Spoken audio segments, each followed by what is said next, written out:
All right, sports fans, how's everybody out there doing? William Martin coming at you one more time here on YouTube with another edition of the 300 Pounds of Sports Knowledge Podcast. Now, after last Sunday's offensive disaster for the New York Jets, they needed some relief and they got it today. The Jets' pathetic performance last Sunday offensively versus the New England Patriots led to head coach Robert Saleh making a change at quarterback as the Jets not only benched quarterback Zach Wilson, they also made him inactive today against the Chicago Bears. Now, Saleh handed over the keys to quarterback Mike White, and the team as a whole responded to him by doing their thing against the Chicago Bears en route to a 31 to 10 win today at soggy MetLife Stadium. Mike White was super efficient at quarterback for the Jets today. He was 22 of 28 passing for 315 yards, three touchdowns, and most importantly, no interceptions. The Jets had 466 total yards of offense this afternoon against the Bears. And honestly, it was a total team effort today from the Jets. Offense, defense, and special teams really clicked as New York got the much needed win in order to get back on track. It was a spirited effort from the word go, as the offensive line seemed to block better. The receivers ran better routes. They caught the ball. This defense, which is already primed and pumped, was even more stoic out there as they took care of their business. The fans, of course, were happy at MetLife Stadium because this is a desperate Jet fan base. And I say it from the standpoint, I know that you got to go back more than 50 years to find the last time that the Jets won the Super Bowl, but also this is a Jet team that you got to go back to the 2010 AFC Championship game when the Jets lost to the Pittsburgh Steelers to find the last time the Gang Green actually made the postseason. So now New York is 7-4 with 6 games to go, and if you're a fan of the Jets, you have to feel real good about the potential for your favorite team to go out there and make the postseason this January. Honestly, at the end of the day, the outcome that we saw today was the worst case scenario for Zach Wilson because to me, I really question the Jets benching Zach Wilson because you look at it from what we saw last week and what we saw in the 2 games this year for the Jets against the Patriots. Bill Belichick, the Patriots head coach, has specialized in making things tough for young quarterbacks that face his defenses over the years. He confuses them; they don't know where the pressure is coming from, and so forth. And of course, Zach Wilson played horrible in 2 games this year against the New England Patriots. There's no other way to say it. The game, honestly, last Sunday should not have been that close due to the fact that the Patriots defense did drop a couple of pick sixes. I figured, you know what?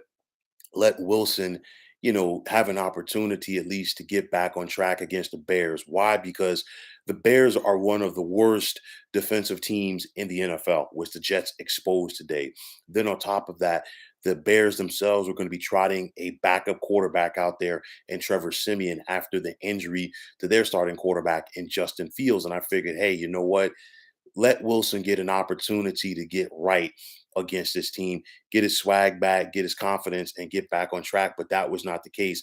Now, not only did the Jets win today, but Mike White played very efficiently out there. So now, of course, the question marks at the quarterback position going forward for the Jets are only going to continue. Now, for me, the Jets have a playoff defense. There is no dancing around that. You think about the talent they have with the likes of Quinnen Williams and Sauce Gardner in that secondary, of course, Quinnen Williams up front. The Jets have a playoff defense. They just need a offense to complement it. And they relied on their backup quarterback, and he got it done today as far as giving this defense an opportunity to go out there and do their thing. Now, looking ahead for the Jets, they're 7-4. They're 1 game back of both Miami and Buffalo for the top spot in the AFC East. They've beaten both Miami and Buffalo, but now they got to face both of those teams again on the road. New England is 1 game behind them. And of course, New England gets the tiebreaker due to the fact that the Patriots swept the Jets this year. So if the season ended today, New York would be tied with Cincinnati for sixth in the AFC. They would get the final wild card spot in the AFC as a seventh seed, which would have them traveling to face Miami. But obviously, there's plenty of work ahead of the Jets. They've got the Patriots right there at 6-5. They also have the Los Angeles Chargers at 6-5 as well. And you look at the Jets' remaining schedule.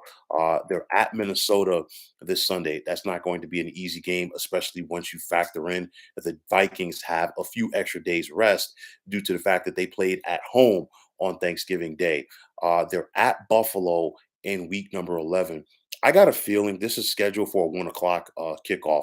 I would not be surprised to see NBC take that game and flex it out of that slot, take the 8 o'clock spot, or even, CBS move that to their 4 o'clock spot due to the fact that, you got two potential playoff teams right there, division rivals looking to get it on.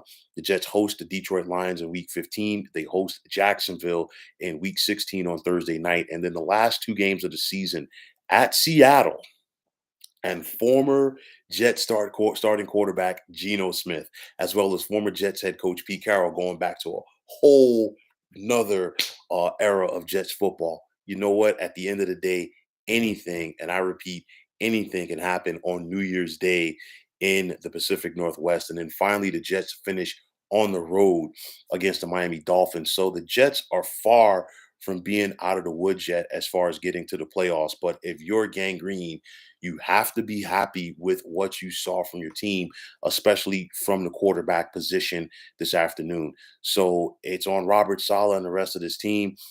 Make no mistake about it. This is an improved team since Robert Saleh has taken over. He's built a solid defense. They're getting it together on offense. And let's see if the Jets have what it takes to get to the finish line and end this more than a decade long playoff drought.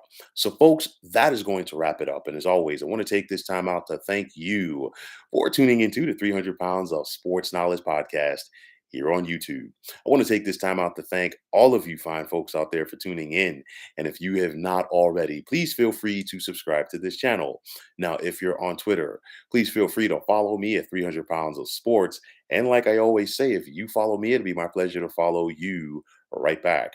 There's also the sports discussion group on Facebook at the Sports Depot 365. You can check it out. Drop a line and be a part of one of the better sports debating sites going on social media. So, once again, fine folks, my name is William Martin. I'm signing off, saying take care and have yourselves a wonderful day.